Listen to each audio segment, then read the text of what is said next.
the Ukrainian army, can they defeat Russia? If they get the right amount of training, the right inputs, if we get all the stuff right, do they have the capacity to actually defeat Russia, drive them out of the land, and reestablish the 1991 borders? We know that it hasn't happened so far. We know they haven't been able to do that up to this point. But is the problem equipment, and is it training? Or is it just a bridge too far and it's not going to matter? We're going to have somebody on today that can help us unpack this along with the commander of the Ukrainian Armed Forces. General Syrskyi is also going to join us via tape on CNN and is going to provide some surprising answers that, well, maybe not quite what he thought, but Larry is going to help us unpack what they really mean. Larry, welcome back to the show. Good to be with you, sir. Always great to have you on here because you're number one. Not are you just a straight shooter, but you're also a really good analyst. And in fact, the timing couldn't be better to have you on this topic today because you've just published something on your own sonar21.com on your site there called "Why the Lack of Training is Ukraine's Achilles Heel." So that's obviously going to play in a lot to what we're talking about here. And if anybody's been watching our show, of course, knows that the answer to my rhetorical question at the open, there is no path to victory for the Ukraine. It's not going to matter. But lots in the West keep saying that it is and that it's going to. And if we just get them a little bit more stuff and a little bit more time, that everything's going to change. And I want you to help us understand why that's just frankly not the case. And I want to start off, actually, no, I want to start off with your article there, even before we get into these comments from Syrskyi. What was the motive behind your writing that article, and what's the general gist of the conclusion you draw?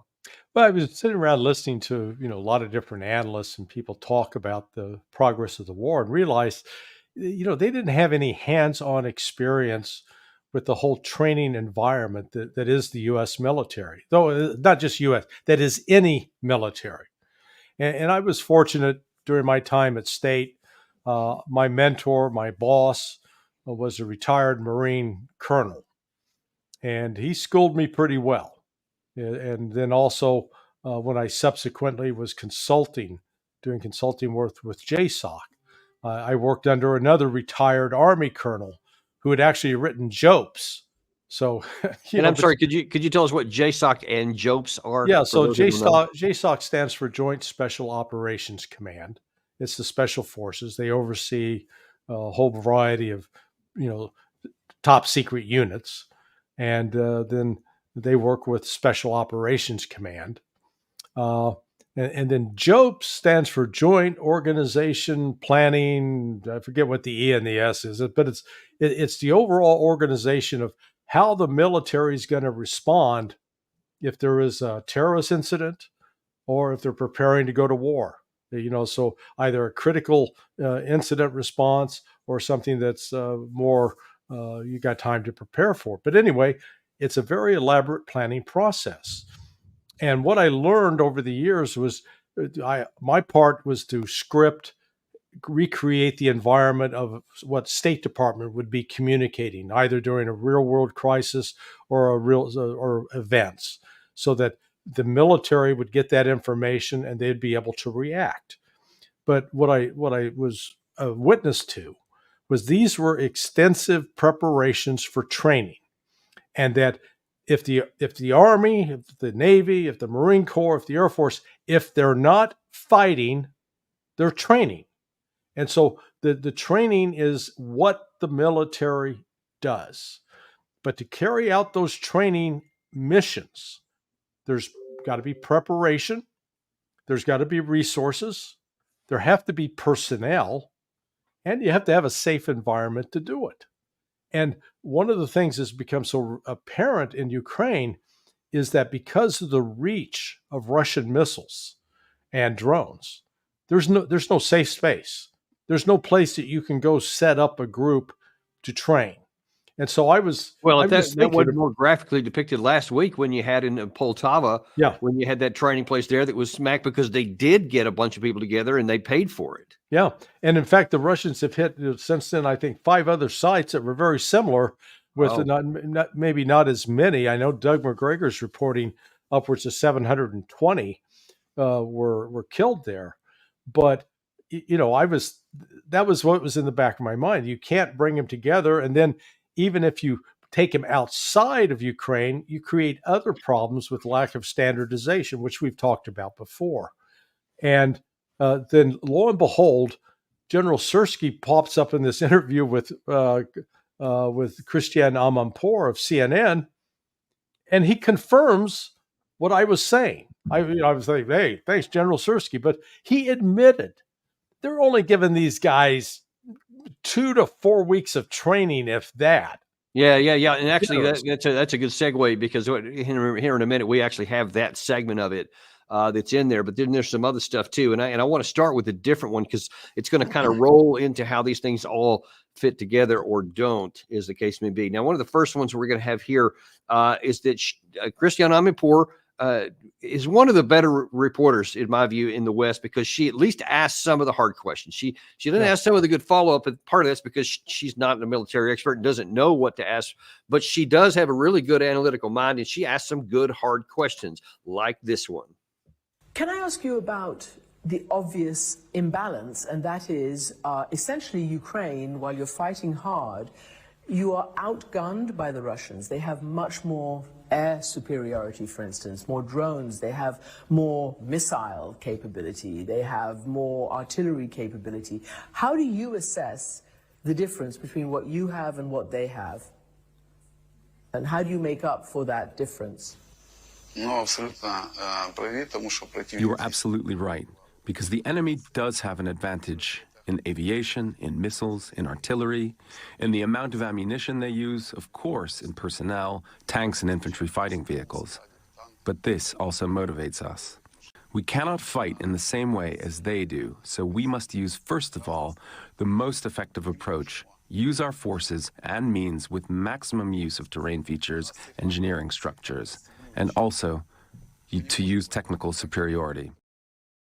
Okay, we're going to get into that technical superiority here in just a second, or his claim is. But what do you make of his original claim that, first of all, that Russia's massive superiority in all those categories that Christiane Amanpour mentioned so accurately motivates us? The only thing missing there was Frank Sinatra. I think it was Frank Sinatra who sang the song, "We've got high hopes. We've got high hopes." That's all they got. And their high hopes they're narcotic based. I mean, let's be frank about that. It's either Sersky in that interview looks like he'd had a hit or two of the vodka bottle, and Commandante Zelensky is a noted fan of the Colombian product that the Colombians are so good at producing. I mean, Christiane had it. She nailed it. They have nothing. The only other thing she could have brought out was to say, "Hey, we don't have the troops." Hey, they're good. Gary just pulled up the high hopes. Yeah, yeah, that might have been better than the interview we just saw there. It's more realistic. Yeah.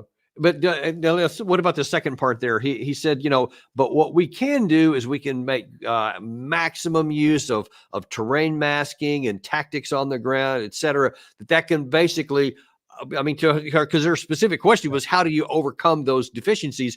And he says, well, it motivates us, and we'll use tactics, we'll use terrain features, we'll use defensive work, et cetera. That's how we're going to overcome it. Explain that to me. Well, that comes back to our original, where we started. You got to have trained personnel to do that. You have to have trained personnel who understand the difference between cover and concealment. You have to have people that understand how to have light discipline, noise discipline, communications discipline, when they can and cannot use a cell phone, when they can and cannot use electronic communications. I mean, because the Russians have a superior electronic warfare capability, and they're constantly sweeping to see if they got any hotspots out there. And when they find a hotspot, lo and behold, they can actually hit it with pretty quick with a rocket. So again, Sersky is he's talking about high hopes that are not grounded in any kind of reality. Because the fact of the matter is, the Donbass is the heart of Russia. So I saw a poster. I think it was made in like 1927, but it was in the then Soviet Union, and they showed the Donbass, and the Russian expression is I think it was Donetsk Serce Rossiya, Donetsk, the heart of Russia. And it showed all of these different minerals, agricultural, industrial. I mean, it's literally a powerhouse that was part of Russia. And It was by the seen way, as there's a whole stream that runs all across the north of the entire country of gas and oil departments, especially natural gas. yeah. Yeah, I mean it's been that way for years, and that was why it was always part of Russia. It was not part of Ukraine until Khrushchev made the decision to gift his the land he was born in. It's That interesting. Not a lot of people realize, but the Donbass area itself was a major scene of a lot of World War II fighting. So yeah. Russians also have a lot of memories, pro and con, of when they got hammered and when they also won huge victories. So it's really important emotionally, I think, to the Russians, more so than people recognize. Well, right, and that's why the Nazis wanted it. I mean, it had all of these coal reserves. It had gas. It had oil. It was not some agricultural wasteland by any stretch, and that's what we're seeing. One of the things that did slow up the Russians early on in their advance to this region was you had these Ukrainians entrenched in these massive underground structures, coal mines, salt mines. So they had lots of underground protection that they had to be rooted out.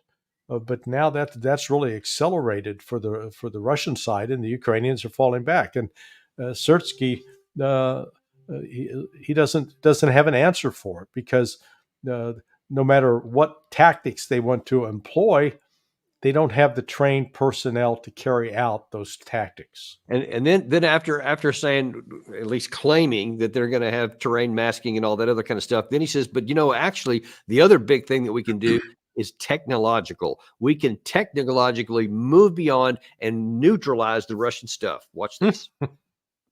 You know that we have created the world's first such kind of troops as the Unmanned Systems Forces. We have created a command, we have created units, we have created regiments, we have created battalions, which are now proving their effectiveness in various parts of the front line. Our best unmanned systems units are concentrated in the Pokrovsk sector. In addition, of course, we use maneuvers with force, reserves, and fire. Thanks to the actions of our government, the President of Ukraine, the Minister of Defense, we managed to reduce the difference between the ammunition used by us and the enemy. The proportion is actually 1 to 2, 1 to 2.5. A year ago, this figure was 1 to 10, 1 to 6. We are trying to maximize our technical superiority over the enemy to offset their superiority in terms of numbers. Isn't it odd, Larry, that he wants to use this as example, Pokrovsk area? So earlier in that same interview, he said that there hadn't been any advances in the Russian. They had it contained, and for 6 days there hadn't been any advances, which is just categorically a lie. I mean, it's just graphically depicted to where you can see on the map. I showed that earlier this afternoon, actually, or as recently as overnight. But then he also claims that they had a disadvantage in one of the tech categories of 1 to 10, and now it's only 1 to 2. So one would think, okay, if it's 5 times better in your favor, then things should be getting better for you. But instead, as you just pointed out, things are actually accelerating in the opposite direction. So how do you reconcile those two things? Well, you don't. I mean, you have to look at the hard, cold numbers. What's happening on the casualty front? Are the casualties diminishing or increasing? Well, the credible numbers for the Russians show that on the Russian side, the casualties have been diminishing, not increasing, in spite of more aggressive offensive actions by the Russians. One of the explanations for that is, one, they're going up against untrained troops. 2, untrained troops who are not well armed and are not in a position to deliver many lethal blows. And 3, those troops are retreating rapidly across the front. And despite the retreat, the casualty figures for the Ukrainians have gone from, on average, a year ago, 700 a month to now 2,300. 2,300 a day. I said a month. It was 700 a day a year ago, 2,300 a day now. I mean, those are horrific losses. And Ukraine is just not going to be able to sustain it. At some point, they're, like they're going to run out of armor, they're going to run out of artillery, they're going to run out of people. Yeah. They've had pretty effective drone program. Yeah, I give them that. But the Russians' drone program is far bigger, far larger, and far more industrially based. Plus, the Russians are using drones produced by Iran as well.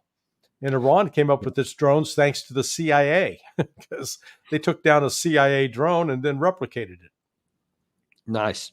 And we actually have seen at least one report a couple of weeks ago that the Ukrainian side had been succeeding at a rate in 2023 of about 40% of their drones were finding the target, and the other 60% were either shot down or eliminated by electronic warfare. And at least allegedly, according to one report, I don't know how accurate it is, I can't say, but the claim is that now it's down to about 10% effectiveness, and 90% are knocked out by various means, even though they have large numbers. And they're trying to offset it by more numbers. And we see these videos come across. So we know that even if it's only 10%, that's 10% of a large number. So it's not inconsequential, but it does show you it's moving in the opposite direction, not the better direction for the Ukraine side. Now, the next thing I want to shift to is something you mentioned at the top here when he's going to be talking about the kind of training that they do and how much they actually give. And I want to preface this by saying, for the United States, when we're talking about just a leg infantryman, just a base U.S. soldier infantryman who requires less training than anything more technical, like a armored personnel carrier, or a tank, or some of these other kind of high tech equipment, is 10 months of basic training and 10 weeks of basic training and 12 weeks of advanced individual training to be an infantryman, to be a private, to enter into a unit for the first time. That's 22 weeks. So about 5 months of training that we give to somebody to start to go into a unit that has people that experience in it. With that as an understanding, listen to this. Speaking of the training, of course, everyone wants the level of training to be the best. So we train highly qualified professional military personnel. At the same time, the dynamics at the front require us to put conscripted servicemen into service as soon as possible. That is why we conduct a compulsory basic military training for at least a month, and qualified training, which is at least 2 weeks a month. Okay, so first of all, by all reports I'm getting, they don't get a month at least. I think that's like the maximum they ideally hope for, but very few of them apparently get even 1 month, not 5, to be thrown into the base here. Now, he said the personnel are highly trained, highly qualified, motivated troops. Yeah, that's not quite matching with what we have video evidence of. And Gary, if you can just start playing some of these motivated troops that are being, corralled and forced into service. And Larry, if you could now talk, because this is, I know, the heart of what your article was about. What do you say when you hear him say those things? Yeah, well, when you've got, by contrast, Russia, where 30,000 people plus a month are signing up to join. They're not being chased down the street. They're not being shoved into the back of a car. They're not being attacked with guys trying to meet a quota for the day. So that's point number one. But then you look at the ages. I think a version of 60 Minutes just came out in the last couple of days that showed them with a group of new recruits that were learning how to fire the automatic squad weapons on the Ukrainian side. The guys were 40 and 50 years old. Now, sorry, but there's things that 20-year-olds can do that 40 and 50-year-olds can't. Just the physical strains and abuse that they can take. So that shows you the state of what Ukraine is in when that is what they're using for, quote, training these personnel. Yeah, the older guys may be a little wiser, but they'll definitely be less willing to take risks. I guarantee that, because they've been around long enough to know that, hey, I can get seriously killed or hurt here. But Ukraine doesn't have an answer for that. And apart from that, they don't have a secure location where they can take new recruits and allow them to be trained for 5-6 months before they're put into combat. If they had that in place already, and we're feeding it into the system, it'd be one thing. Yeah, I would say, yeah, they could probably sustain this war, but they don't have that. And that's why these people who argue that, oh, this is a stalemate, oh, the Ukraine can stretch this out for years. No, they can't. They could if they had that training pipeline, but they don't have the Gary, training pipeline. if you could bring that full screen up that we used earlier today, the CNN report about what the mobilized troops are doing, because that has direct relevance to what Larry's talking about here. And what you're going to see here in just a second, Larry, is that it's not just the technology, it's not just the insufficient number of troops, or even the fact that, like you said, that they don't get enough training for the people, and that they're I guess their manpower pool from which they draw is now just whatever they can grab, however old they are, et cetera. And, on top of all that stuff that you mentioned there's also the psychological fact of how willing do you think these people are going to be to fight? So this is from, I think earlier, no, it was yesterday. I'm sorry. It's outgunned and outnumbered. Ukraine's military struggling with both low morale and desertion. This is so important. You talk about throwing this on top of the already difficult time. And what this article talks about is one of the, they interviewed some of the, actually, I think it said 5 different commanders, Ukrainian commanders, under condition of anonymity, so they wouldn't get in trouble and put in jail by their people. One of them said, not all mobilized soldiers are leaving their positions, but the majority are. When new guys come here, they see how difficult it is. They see a lot of enemy drones, artillery, and mortars. One unit commander currently fighting till CNN. He also asked to remain anonymous. They go to positions once, and if they survive, they never return. They either leave their positions, refuse to go into battle, or try to find another way to leave the army. So you're talking about, Larry, the difficulty with even finding qualified people, the difficulty with getting them trained even minimally. And now then, when do you get these people who are rushed through training? And I think this is so important to what you're talking about here, that when those rushed through training people who are not qualified get there, that's how they perform. They run away, or they're looking for the first way to fight. You can't win a war that way. No. And we've even seen from some of the Western mercenaries, particularly former U.S. military personnel who fought and served in Iraq, fought and served in Afghanistan.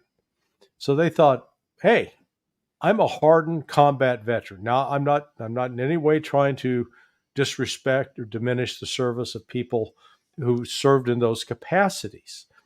But to a man, those that have gone into Ukraine and that have been on the front lines up against the Russians with a full panoply of weaponry, from drones, from artillery, from fixed-wing aircraft, from these fab bombs, they're shell-shocked. They come away quickly saying, we've never experienced anything like that in terms of intensity, in terms of the physical oppression, the violence. Think back at it. None of the Afghan opposition had fixed-wing aircraft to drop bombs on us, and they certainly didn't have any major artillery pieces. They did have some mortars, and the same in Iraq. So, the United States, the truth of the matter is, has not ever fought in this kind of condition since Korea War, maybe partially Vietnam. They were up against some Vietnamese units that could fight like this, but not with the scale and intensity of what's being experienced in Ukraine. And no matter how much training, this is the other thing people forget, no matter how much training you give people for those circumstances, you don't erase their humanity, their soul. And different people react differently to that kind of stress. And a lot of people just can't handle it. And they crumble and they crash. Others, out of just a sense of survival, go, I got to get out of here. I can't. I'm not going to do this.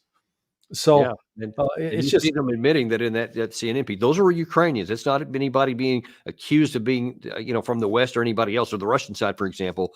That's what they're saying about themselves. And I can validate what you said there. I have 4 combat deployments, one of which was a big tank-on-tank battle, a Desert Storm, but that was whatever, almost 30, a little over 30 years ago, I guess now. And even that was a total combat area of 100 hours. So it doesn't even compare. And all of my combat experience doesn't even compare to that.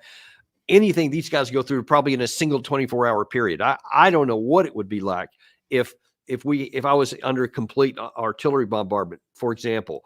There was a time in 2011 where one of the bases I have was shelled by rocket fire, and Katusha rockets, I think it was. One of them landed not 100 meters from me, which almost blew my eardrums out. I mean, I was painful for a day. One rocket did. I had some other shells and mortar rounds land nearby, and IEDs and convoys and whatever. But those were momentary things. And you're talking about over a 12-month deployment. Those handful of combat experiences, whatever, they're just shadows, really, of what these people go through. And that's one of the reasons, by the way. And I'll just kind of, as an aside here, point out when some people think, yeah, but if the West was fighting Russia, be a different ball game. If it were against NATO's best trained troops and these guys that are doing maneuvers and stuff, I'm just telling you from somebody, because in mid 2000s, I was the XO executive officer for an armored cav squadron. There was the divisional cavalry for the 1st Armored Division, and it was a tank and Bradley heavy fight. It was a heavy cavalry squadron, and we had not done anything besides counterinsurgency for about 5 years as a unit. And then they finally said, hey, we need to start doing some other stuff. Things are kind of settling down a little bit in Iraq and Afghanistan. And so we went back out to the training center in Germany to do force-on-force maneuver in the field. And I'm telling you, me, who always paid attention and continued to maintain my studying, I still found I was about half speed from what I had been. And guys who had never done that before, some of our newer troops, I mean, they couldn't do the most simple task that I thought. And I thought, man, if we were actually fighting a war, it would be different. But you take that the other side is now experienced in those, and I think that we would find our troops are not anywhere near as people might think they would be. Yeah, and I've seen it in something even much simpler. Part of our CIA, when we went through paramilitary training, we went through a version of SEER school where you're taken prisoner and held hostage. Now, we knew that this was an exercise. We knew that this was not real. And everybody, we were all undercover. There were 25 of us, 26 of us in this group that had been taken hostage. And our instructions were to protect certain information.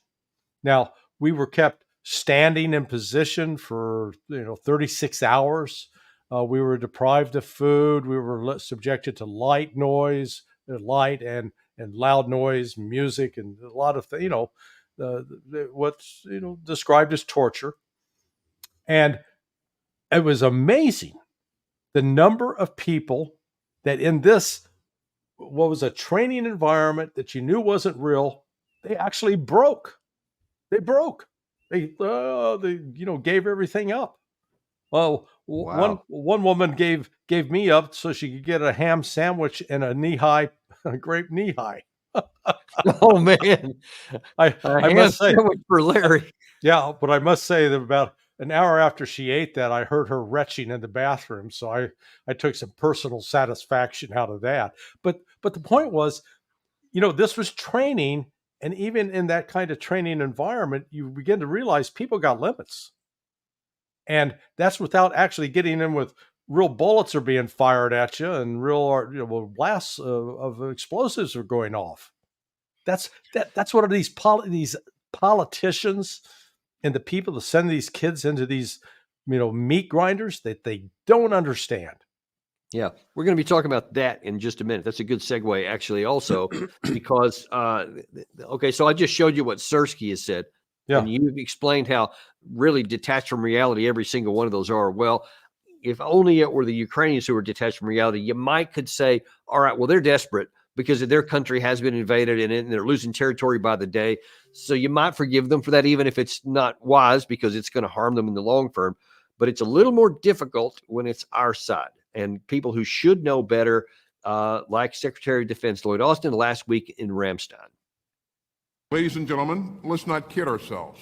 Putin will not stop at Ukraine. But as President Biden has said, Ukraine can stop Putin if we stand with Ukraine and provide the weapons that it needs to defend itself. Ukraine's survival is on the line, and all of our security is on the line. So we will continue to stand together to resist Putin's campaign of conquest, and we will continue to keep the faith with the people of Ukraine. All right, let's take a look at a few parts of that. What he said there. Let's look at first of all the part that that all we have to do is give Ukraine what they need to fight, and somehow he didn't explain how, but somehow that's going to help them win the war. Yeah, well, unless he's figured out a way to produce actual Ukrainians, and right now we're still left with the old Mother Nature biology process, which means 9 months gestation, birth, and then about 18 years of growth and development. Unless Lloyd Austin's come up with a way to circumvent that process, they don't have any immediate replacement for Really well said. Ukrainians. So how do you make up for that? Are we ready to send more U.S. trainers into Ukraine to let them be trained? Well, then welcome to Poltava 1, Poltava 2, and Poltava 3. There'll be more of those, and you'll wind up with more dead Americans. They certainly don't have the stomach for that. So what about the next part that he said, which was that this is about our survival and our security. So I want to keep giving Ukraine stuff so that they can keep fighting on the front lines about Russia, because otherwise, damn, they're coming for us. And so this is about us, and however many Ukrainians die. Well, that's sad, I guess. Yeah, that we've always used the specter of the rampaging bear, the Russians taking over the world, and the international communist conquest. Even though the current Russian government's not communist by any stretch, they're devoutly Christian nation, number one. But Russia hasn't been the country that's been out invading others. If you go and survey the people in Vietnam and Iraq and Afghanistan, yeah, the Soviets were in Afghanistan back in 1979-80 and left in 1988-89. They haven't been back since. But since 1990, the only country in the world that's been rampaging, sending military forces, killing local civilians, has been the United States, with the assistance of some of our erstwhile NATO allies. They asked the people in Libya, in Syria, in Yemen, in Sudan, in Iraq, in Afghanistan. Going down the list. I mean, it goes on and on. So, that's where this global South is starting to react, because they've heard this line from the United States, and they recognize not only is it they don't go to bed at night worrying about, is Russia going to attack us? They do worry about, is the United States going to attack us? And until the United States, sort of puts down its gun and decides to say, hey, we're going to see if we can get back to dealing with people through diplomacy as opposed to coercion and threats, we're going to continue to lose influence, because I think more countries in the world are just getting fed up with our line. They just don't want to live under that threat.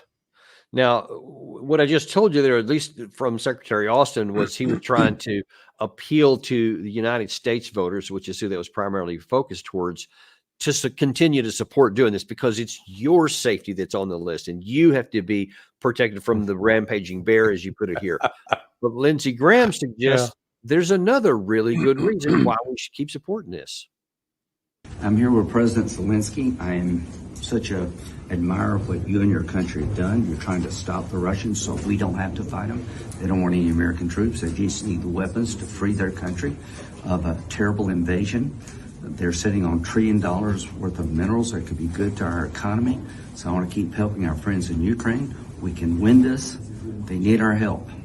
Yes, we need, and we have already, the biggest help is the support of American people and support of our friends, thanks to Lindsey and his colleagues, to congressmen and senators from the United States. Thanks for this support, bipartisan support. Thank you so much. Peace is coming. Yes, soon. Peace is coming. That last part's the one that gets me the most, because the rest of it, he's basically saying, hey, however many Ukraine people need to die, as long as we get them minerals and the $1 trillion, it's all about cash. Maybe it's not about keeping us safe. It's about getting their cash. Well, hey, before I tee off on Lindsey, let me just note that there was recently an NFL football game in Brazil, and the Philadelphia Eagles played in the game. And one of the Philadelphia Eagles players was publicly expressing fear of going to Rio de Janeiro because he was afraid he was going to be attacked, until somebody pointed out to him that the murder rate in Philadelphia is 4 times higher than that in Rio. Okay. Oh, So, wow. so here, once again, Americans projecting onto other countries what the problems are, when the problems of safety here at home. Yeah, go walk the streets of Philadelphia. Go walk the streets of Washington, D.C., New York City, Los Angeles, Oakland, Chicago. California. Good luck. Yeah, I could do it. I'm carrying concealed. I'd probably have some body armor on. But other than that, good luck with that. So, yeah, here we got Lindsay. He's revealed, he finally spoke about what it's all about, the money. It's all about those resources. BlackRock wasn't investing in you putting all this money and investment into Ukraine, or it's not so much investment, is getting rights signed over to them, just because the Ukrainians have a lot of beautiful women. This wasn't about stocking a beauty pageant. This was about access to oil, access to gas. When you consider the fact that Ukraine, of all countries in the world, is the 5th largest in terms of natural resources. The natural resource countries come, I think Russia's number 1, United States is number 2, China may be like number 3. Forget who number 4 is. Ukraine's number 5. Wow. And so then you look back and go, so if they got all that wealth in terms of natural resources, why are they the poorest nation in Europe? And the reason is the corruption. Yeah. They've been bought out. They've sold out. It's the exact opposite and this is one of the reasons the West is mad at Vladimir Putin. Because when Putin took over, he realized that all these Russian oligarchs had gotten into bed with these Western oligarchs, and they were scooping up and raping Russia of all of its natural resources. And he called all the oligarchs in, and he read the riot act to them. He said, hey, this is going to stop. So you got to do one of two things. Either this money's going to stay in Russia, you're going to invest in Russia, it's not going to get carried off overseas. If you don't want to do that, I'm going to put you in jail. He was at least upfront with the offer. And then he said, number 2, you're going to stay out of politics. Well, that's what happened. And what's happened as a result of that is a complete transformation of Russian society. I've got a friend who was working over there from 1999, still works with a law firm. And he said 99, 2000, it was described as just a complete hellhole. I actually used some stronger language. It was terrible. But now, it's like that old song, everything's up to date in Kansas City. It's modern, it's clean, it's safe, and the stores are filled with goods. The automobiles are brand new. The people aren't driving clunkers. And one of the real things is the Chinese auto industry has taken over the Europeans for control of the Russian market. So that's the difference with Ukraine. In Ukraine, you've got grand disparities in wealth. And part of it's the insider deals that we saw, like with Hunter Biden and Kofor Black getting put on the board of Burisma. Not Ukrainians. You bring out all these outside Americans so that they can profit, and the money flows out of Ukraine, not back into Ukraine. I'm wondering, you mentioned there about BlackRock, and I know a bunch of other, I've been reading reports for months now, how a lot of other Western entities have been, helping so that they can get rights signed over to things. Well, I wonder how that's going to work if Ukraine ends up losing the war and they don't have access to it. So all the money that they spend is going to end up, I don't know, going nowhere because all the people who got it will be out of there, but Russia will be in control of it. And if we keep going on the rate that we're on right now, we're going to pave the road for that outcome to happen. And that's just egregious to even consider. Well, and plus it's going to give Russia some more leverage on getting back the $300 billion that the West has stolen from Russia. So, they'll sit there and they'll be holding these notes for BlackRock. I think the Russians are actually pretty pragmatic negotiators. They go to BlackRock and say, okay, hey, We can give you 50 cents on your dollar, maybe 25, who knows? They're going to have some flexibility, but they can negotiate a deal with BlackRock where BlackRock doesn't go bankrupt, but Russia's going to get something in return. It's going to be a two-way street. I want to pull a bit of a audible here. Gary, can you pull up that one from Victoria Newland that we played earlier? Do you already have it? Oh, you do? Okay, terrific. I'm really glad Gary's on top of this as always. Speaking of negotiations and what we are and aren't willing to do, you may have seen this earlier today. Here's a cut, really, of what Victoria Newland said. I guess it was over the weekend on a YouTuber, actually, an interview where she openly admitted that we had helped to sabotage, for the first time that I've seen her say, the negotiations in Istanbul in April of 2022. And listen to her rationale. We'll talk about it on the backside. It became clear to us, clear to the Brits, clear to others, that Putin's main condition was buried in an annex to this document that they were working on.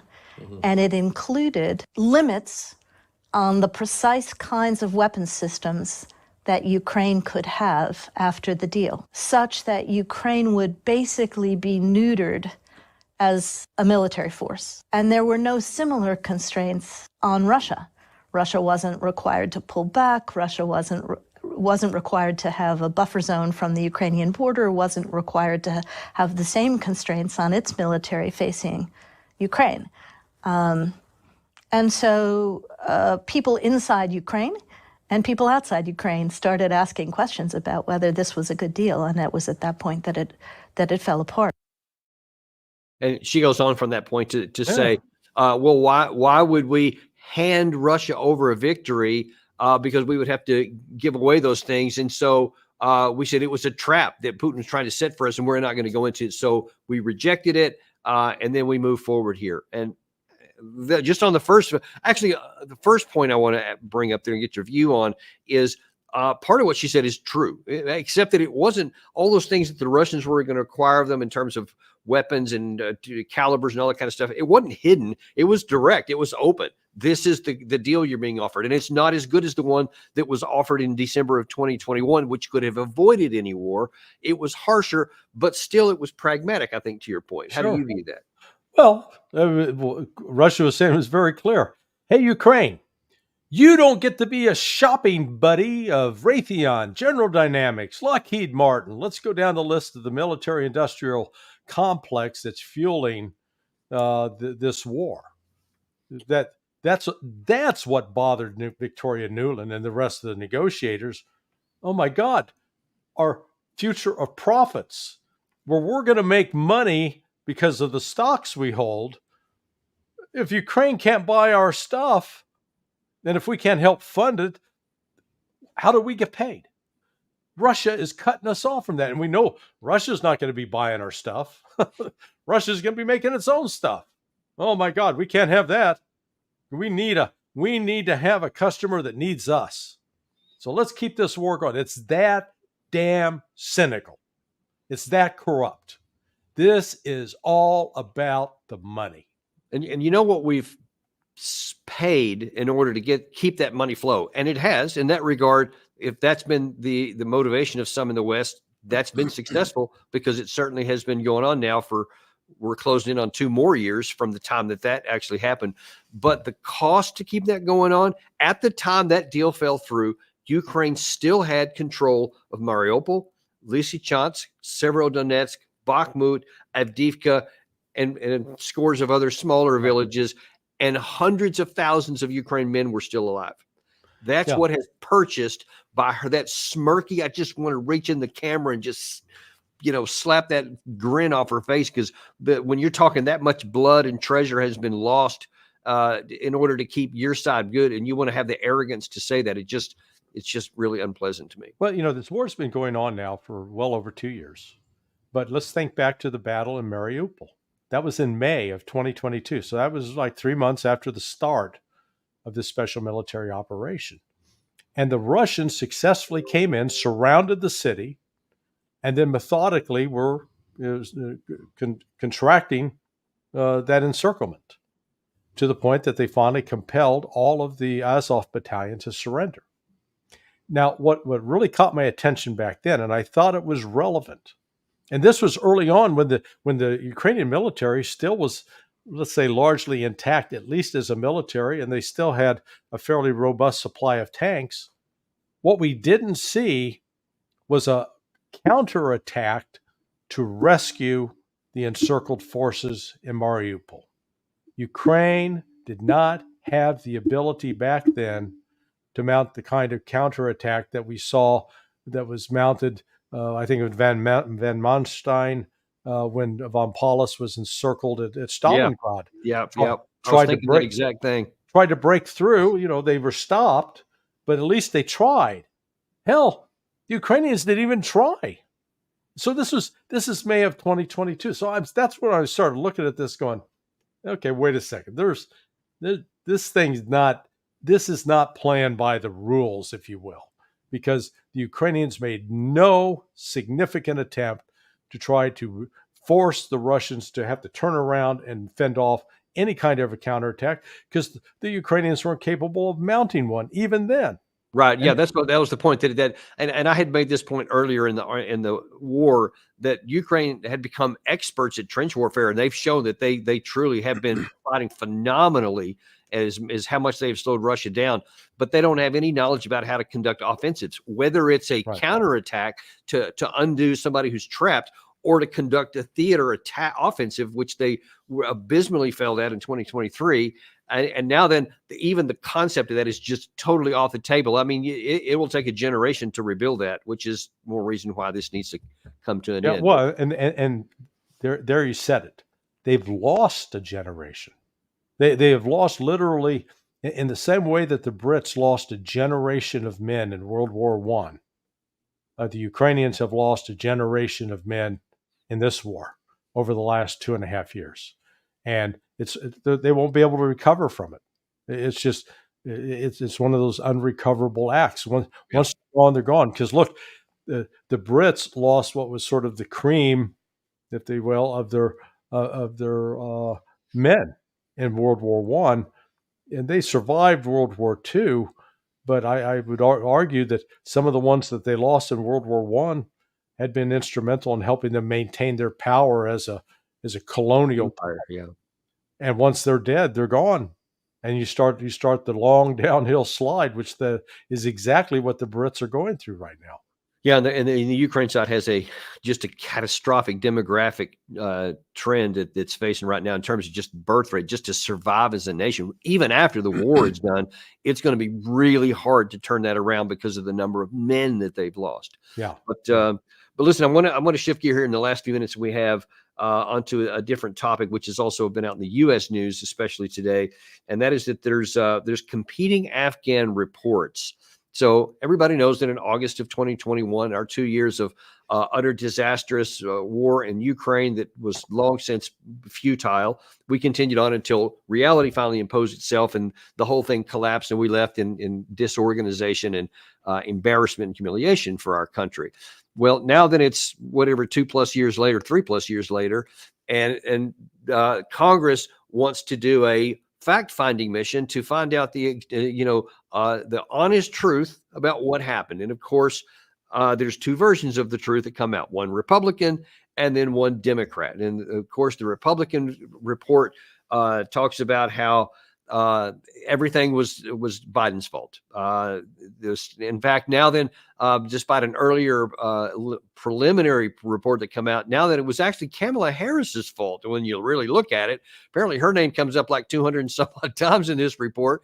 I didn't realize that was in her command authority, but anyway, that's a separate issue. But the point being that the Republicans come out and say, well, it's not timed politically that we come out with this right before the election, the day before we get to the debate between the two sides. And then, of course, the Democrats come out with their view like 10 hours later, something like that. And they say, no, actually, it was Trump's fault. Trump's the guy that set all this stuff in motion with the Doha Agreement in 2020, et cetera. And both sides accuse the other of making all these mistakes. Neither side accepts any responsibility for anything that happened, and therefore no consequences to anybody in Washington, D.C. How do you view this? Well, I probably shouldn't be making any comment on it. I should be asking you the question because you were one of the ones who really stood up and put his career on the line and took great risk to call out the bullshit that was being spread about our efforts in Afghanistan in particular, and to challenge the chain of command. I mean, the problem we have is not one single general officer, not one single person above the rank of '06 held accountable, punished, sanctioned in any way for the litany of stupid decisions. I mean, look, granted, politicians are going to do dumb things. That's why you're supposed to have military advisors who can stand up and say, "Sir, we shouldn't do that. That's dangerous. Let's step away." And then if they refuse to follow, then like as happened with Matt Ho, you say, then I'm out. I resign. I'm not going to be party to this. God, that takes incredible courage. And so that's something that you demonstrated. And again, I'm not arguing for a paid position here. You understand that. I'm not sucking up the Danny Davis thing. But not good because I don't have anything to pay anyway. Yeah, so. I know. But it's the people that watch you and listen to you need to understand that you're not just some handsome guy with an opinion. You're someone that was there when frankly when the nut cutting came, and you did what 98% of folks in the military chain of command don't do: stand up, put their career on the line, and speak out. So this kind of political posturing on the eve of the election ignores the real point that we're all the commanders. Where are the people who made the decisions or failed to make the decisions that needed to be made that got people killed?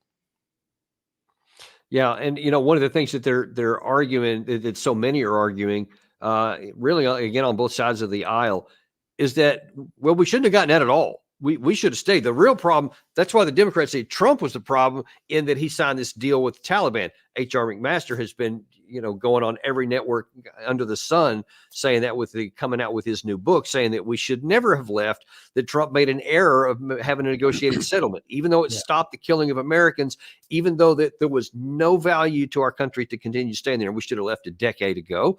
But according to these people, what's his face? General Petraeus, of course, is at the top of that list. To this day, openly laments about having left Afghanistan. I'm not against ending the forever wars. He actually said, we have that. We played that song a few times. It's crazy.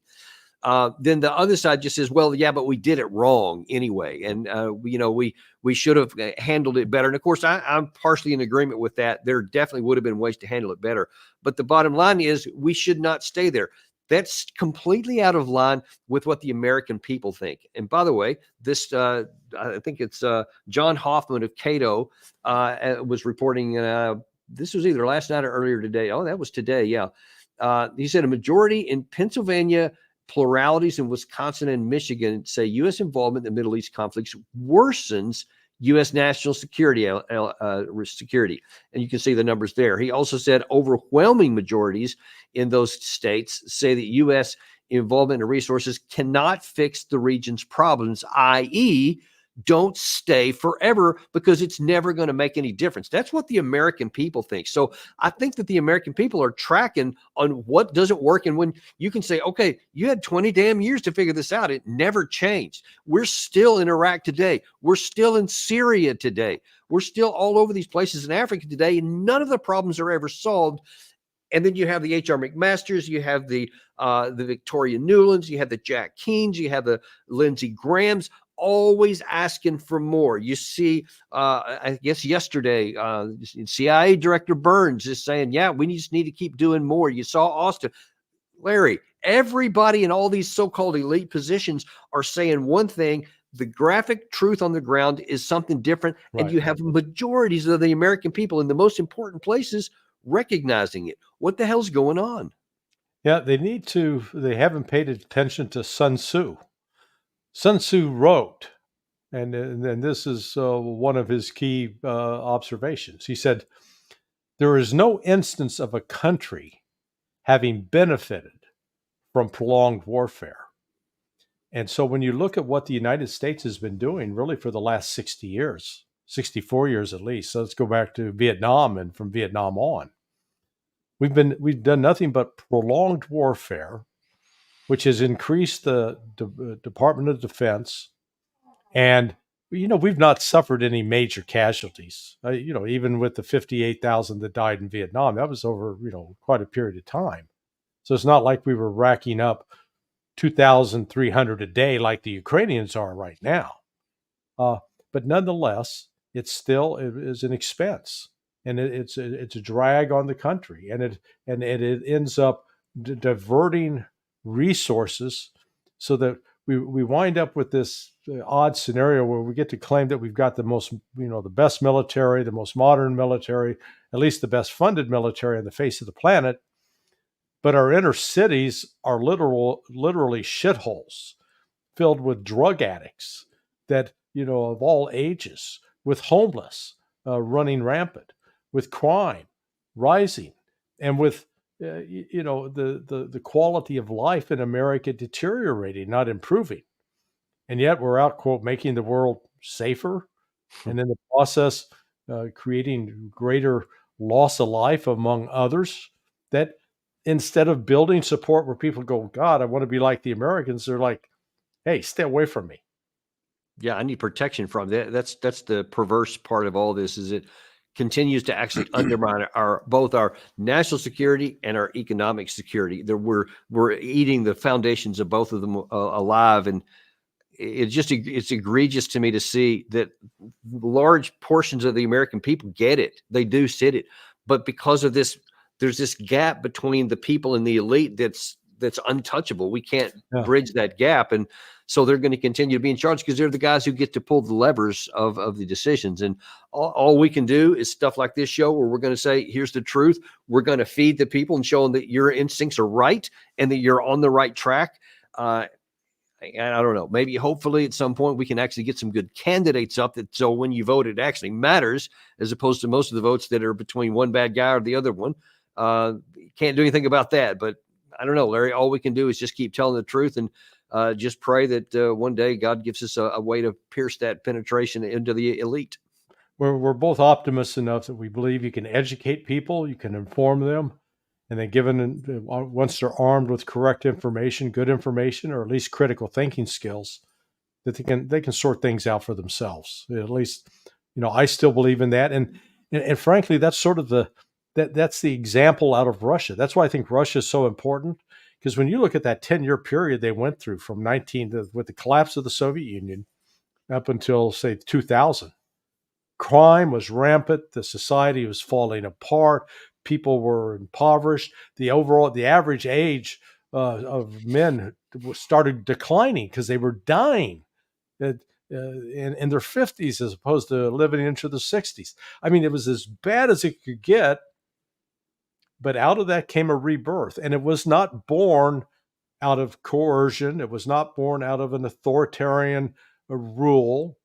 It was born actually out of creating both economic opportunity, but more importantly, a rule of law that then applied to everybody, including the oligarchs.